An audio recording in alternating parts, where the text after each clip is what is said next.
রজব মাসের একটি গুরুত্বপূর্ণ আমল হচ্ছে, আগে আমি যত গুনাহ করতাম, কয়টা গুনাহ করি সেটা আমি সবচাইতে ভালো জানি।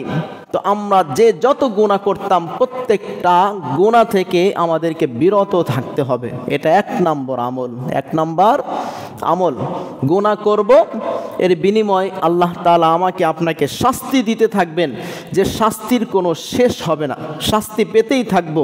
এজন্য আমাদেরকে সর্বপ্রকার গুনাহ থেকে বেঁচে থাকতে হবে। যদি আমরা গুনাহ থেকে বেঁচে থাকতে পারি, তাহলে দেখা যাবে একটা টাইম আমরা আল্লাহ তাআলার কাছে প্রিয় হতে পারবো। আর যদি গুনাহ করতেই থাকি, তাহলে একের পর এক আযাব গজব আমাদের উপরে আসতেই থাকবে। তো এই যে রজব মাস, এখন এই রজব মাসের গুরুত্ব কি আছে হাদিসের মধ্যেও আছে এবং কোরআনের মধ্যেও আল্লাহ তাআলা পবিত্র কোরআনুল কারীমের একটি সূরা আছে, সূরাতুত তাওবা, 9 নম্বর সূরাতুত তাওবার 36 নম্বর আয়াতে কারিমা, 10 নম্বর পারা 11 নম্বর পৃষ্ঠায় একটি আয়াত আল্লাহ তাআলা এই পৃথিবীতে, এই ওয়াজটা অনেকে হয়তো বা জানেন, ইতিপূর্বে শুনেছেন, কিয়ামত থেকে নিয়ে অর্থাৎ একদম সূচনা থেকে শুরু করে কিয়ামত পর্যন্ত যত সময় হবে, যত সময়গুলো অতিবাহিত হচ্ছে বা হবে, সবগুলো কিন্তু এক সিস্টেমেই অতিবাহিত হচ্ছে। বছর 12টি মাস, এক মাসে 30 দিন, 31 দিন, আরবি হিসাবে 29 বা 30, আর ইংরেজিতে 28, 29, 30, 31 পর্যন্ত আছে। তাহলে এই যে মাসের একটা ঘোরপাকড় খাওয়া, দিন কেটে গিয়ে রাত আসা, রাত কেটে গিয়ে দিন আসা, যত কিছু পরিবর্তন আছে সব কিছু আল্লাহ দুনিয়ার সূচনা অর্থাৎ দুনিয়া পৃথিবী সৃষ্টি থেকে নিয়ে যেভাবে সময় কাটছিল এখনো পর্যন্ত সেভাবেই সময় কাটতেছে, কম বেশি হয় না। তো সেই সময়টাই পেরিয়ে একটা সময়, এই যে বছর আমরা 12টি মাসে বলি, এটা কিন্তু আল্লাহ প্রদত্ত, আমাদেরকে হিসাবটা দিয়েছেন আল্লাহ। কে দিয়েছেন? 12টি মাস বছরে হয়, এটা আল্লাহ কোরআনেই বলে দিয়েছেন, বান্দা তোমাদেরকে সময়টা আমি ম্যানেজ করে দিলাম, যাতে করে তোমরা প্রত্যেকটা মুহূর্তে মুহূর্তে আল্লাহর যত ধরনের গোলামি আছে, হুকুম আহকাম আছে, বিধান আছে, সবগুলো যাতে করে তোমরা পালন করতে পারো। তো রজব মাসের গুরুত্ব এটা বুঝতে হলে আমাদেরকে বুঝতে হবে 12টি মাসের মধ্যে 4টি মাস সর্বশ্রেষ্ঠ।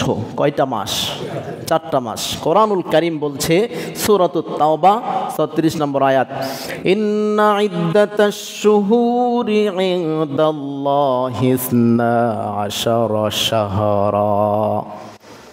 আল্লাহ তাআলা বলেন, আল্লাহ তাআলার কাছে কিতাবের মধ্যে লেখা আছে, যেদিন থেকে আল্লাহ তাআলা 7 আসমানকে 7 জমিনকে সৃষ্টি করে দিয়েছিলেন, অর্থাৎ 7 জমিন 7 আসমানকে যেদিন থেকে আল্লাহ সৃষ্টি করেছেন, সেই দিন থেকে আল্লাহ কিতাবের মধ্যে লিখে রেখেছেন যে বছর হবে 12টি মাসে। কয়টা মাসে? ইন্না ইদ্দাতাশ শুহুরি ইনদাল্লাহি 12 শাহরান ফি কিতাবিল্লাহি ইয়াওমা খালাকাস সামাওয়াতি ওয়াল আরদ মিনহা আরবাআতুন হুরুম। তবে সেই 12টি মাসের মধ্য থেকে মাত্র 4টা মাস সর্বশ্রেষ্ঠ। কোরআনে আল্লাহ তাআলা 4টা মাসের নাম উল্লেখ করেন নাই, তবে নবীজি 4টা মাসের নাম উল্লেখ করেছেন, সেটা হাদিসের ব্যাখ্যায় নবী বলে দিয়েছেন। সুনান আবু দাউদ শরীফের 1977 নম্বর হাদিস, 1927 নম্বর হাদিস, আর বুখারী শরীফের মধ্যে 4662 নম্বর হাদিস।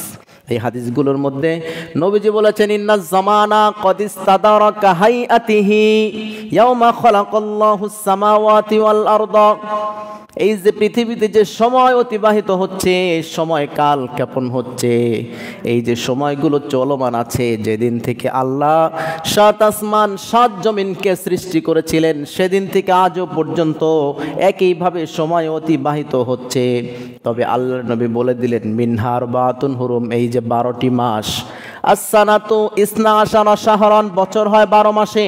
কোরআন বলছে তাই, আল্লাহ নবী ব্যাখ্যায় বলে দিলেন তাই, বছর হয় 12টি মাসে। মিনহা আরবাআতুন হুরুম, 12টি মাসের মধ্য থেকে 4টা হচ্ছে সর্বশ্রেষ্ঠ মাস।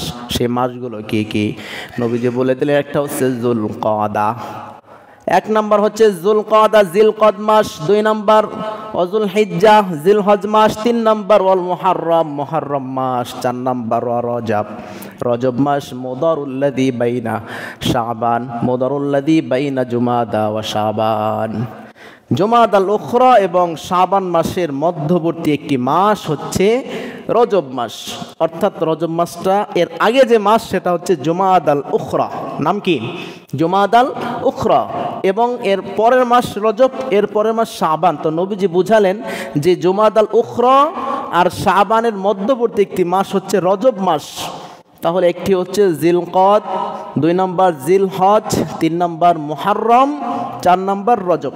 বলুন তো 4টা মাস শ্রেষ্ঠ? জিলকদ, বলুন সবাই, জিলকদ, জিলহজ, মুহররম, রজব।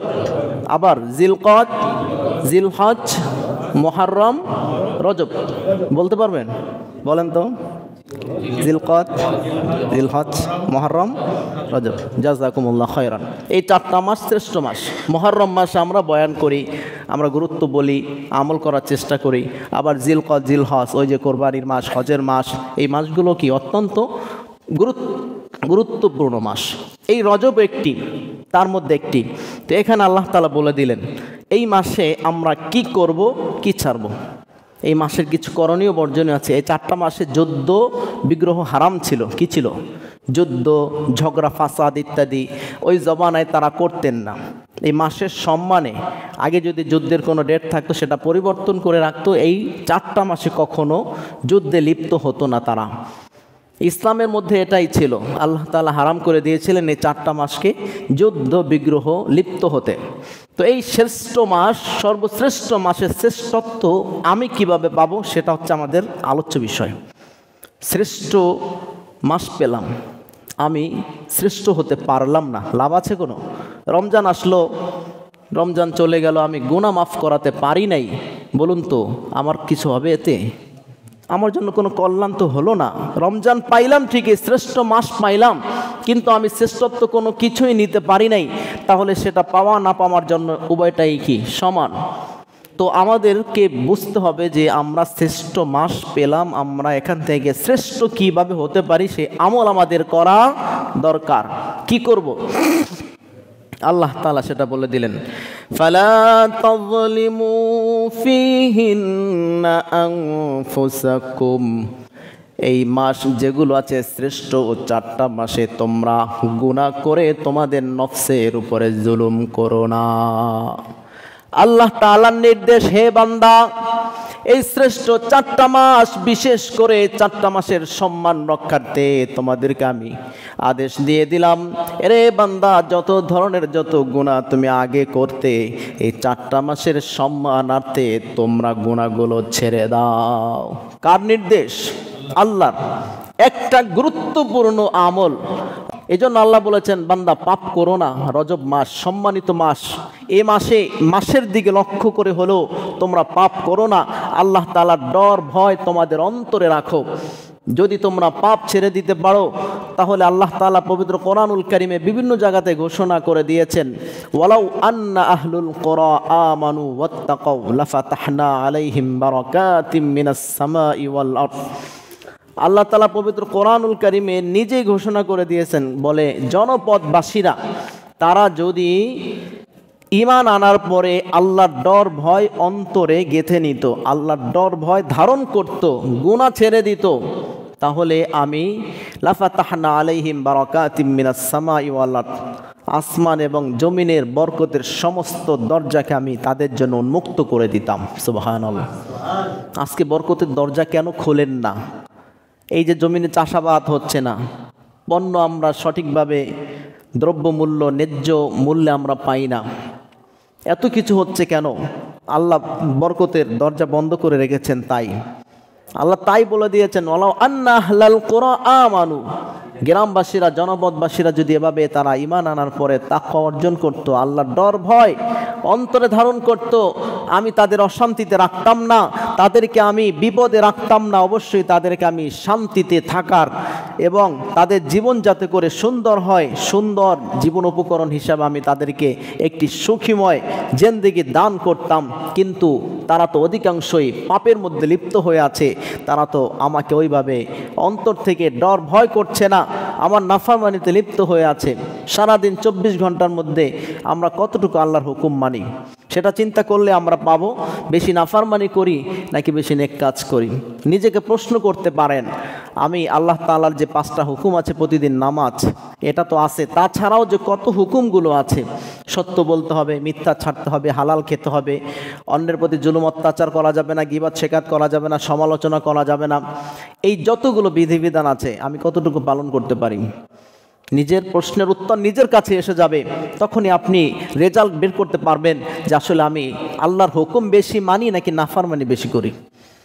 তখনই একটা উত্তর আপনি নিজে সেট করে নেবেন, তাহলে আমার এই অধঃপতনের কারণ এটাই, আমার মধ্যে পাপ বেশি, তাই আমার এই অধঃপতন, আমার এই অশান্তি। অতএব মানুষকে বলে কি লাভ, আমি অশান্তিতে আছি, আমার চাকরি নাই, পরিবার নিয়ে ভালো নাই, মানুষকে বলে কোনো লাভ নাই। একজনকে বলতে হবে, তিনি কে? আর বলার আগে কাজ করতে হবে কি? গুনাহ ছাড়তে হবে। কি করতে হবে? গুনাহ ছেড়ে তওবা করে আল্লাহ তাআলার কাছে মাপ চাইতে হবে। যদি সেটা না পারি তাহলে কোনো অবস্থাতেই আল্লাহ আমাকে ক্ষমা করবেন না, শান্তিতে আনবেন না।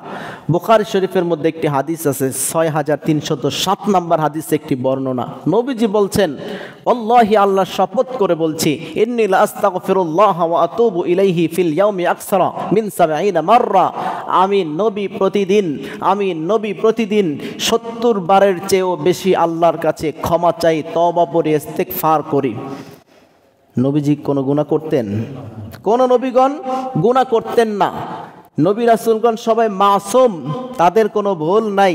হ্যাঁ, যে সমস্ত নবীদের ক্ষেত্রে আমরা কিছু আলোচনা পাই, যেমন ইব্রাহিম আলাইহিস সালাম কয়েক জায়গা মিথ্যা বলেছেন, এরকম কিছু কিছু নবীর কিছু, এগুলো হচ্ছে তাদের মূলত অপরাধ না, এটা একটা হেকমাতান, এটা আল্লাহ তাআলা কোনো অপরাধ মনে করেননি।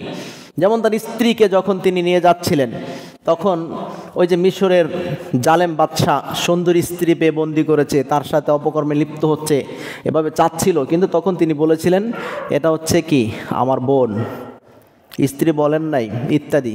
তাহলে এখানে তিনি মিথ্যা বলে ফেলেছেন। এটা মূলত ওইভাবে মিথ্যা না। মুসলিম আমরা যারা আছি, আমরা একদিক থেকে সবাই ভাই ভাই, আর মেয়েরা তারা আমাদের বোন। ওই দিক থেকে হেকমাতান তিনি কথাগুলো বলেছেন। যখন তার জাতিরা সবাই মূর্তি পূজায় গিয়েছিল, একদিন মেলা হতো, মেলায় মূর্তি পূজা সেখানে গিয়েছিল, ইব্রাহিম আসসালামকে বলছে তুমি চলো, তিনি বলেছিলেন আমি অসুস্থ।